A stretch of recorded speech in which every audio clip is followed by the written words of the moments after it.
Hello, my name is Todd and welcome to the start of an 8-part series on learning. My aim is to help you learn how to learn so you can improve your life. In this video, I'm going to explain why I made these videos and then explain what the rest of the series will look like.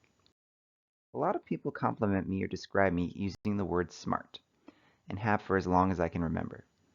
I don't enjoy that compliment now as much as I used to because I noticed something. When people say something like, "You are so smart," if you read between the lines, there is often a hidden, "and I am not." It is equal parts compliment to me and insult to themselves, which makes me sad. On top of that, you know how there are those people in life where when they accomplish something, it lights a fire in you that says, "I can do that too"? Well, I have the opposite effect on people. People mentally put me up on this pedestal.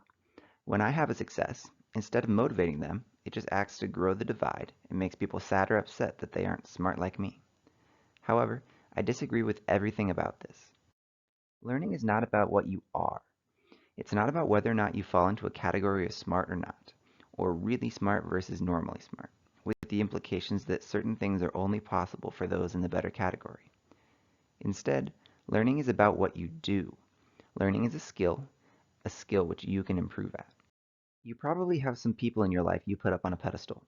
Maybe it is about their intelligence, but it doesn't have to be that. They might have an amazing marriage, or be someone who is just good with kids. Regardless, I want to help break you of this idea and replace it with reality. Rather than a pedestal that cannot be climbed or altered, I want you to think of it as being on the side of a mountain. Without a doubt, there are people further up the mountain, but all you have to do is climb up after them. Even better, climb up for your own sake, just because you know that the higher you go, the better it will be.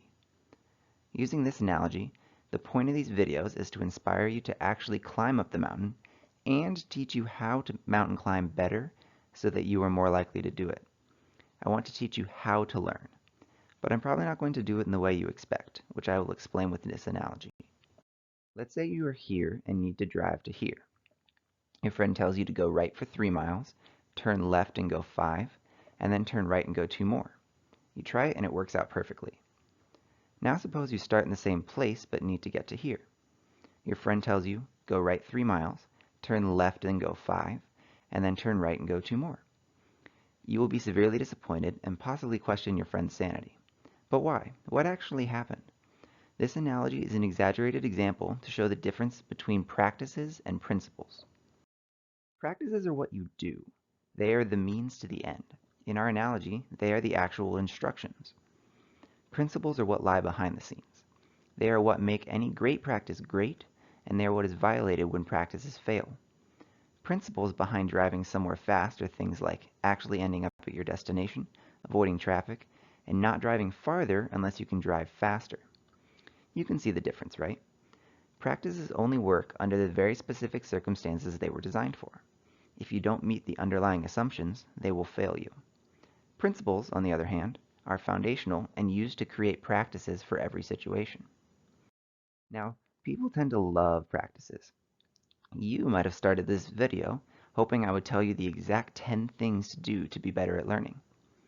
And technically, I could tell you exactly how I learn, but you don't have any way of guaranteeing that my practices will fare any better for you than the second attempt at navigation in our analogy.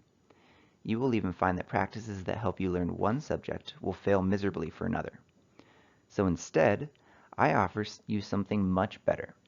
I hope to peel back the curtain on learning, show you the underlying principles that will act as your guidelines, and then put the burden of figuring out good practices in your own hands. I will definitely give examples along the way, but I am specifically not attempting to make a comprehensive list of ideas. The examples serve to kickstart your brain and show you how it is possible to turn a principle into a practice. And so we come to the first principle of learning. Take the time to learn the underlying principles.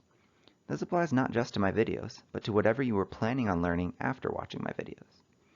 As your first example, imagine you are learning Spanish and are trying to be able to read the words out loud. You could start memorizing how to pronounce every word you read. That would be developing practices. You learn that H-O-L-A is pronounced hola, and then every time you see those 4 letters, you can pronounce it correctly. The practice goes, when I see this exact word, pronounce it like this. And you have to create a new practice for every single word. But Spanish is incredibly convenient in that nearly every letter makes only one sound, and that the ones that make multiple sounds follow very specific rules. If you take the time to learn the underlying principles of pronunciation, you can use those principles to correctly pronounce almost every single word in Spanish, even if you have never seen the word before.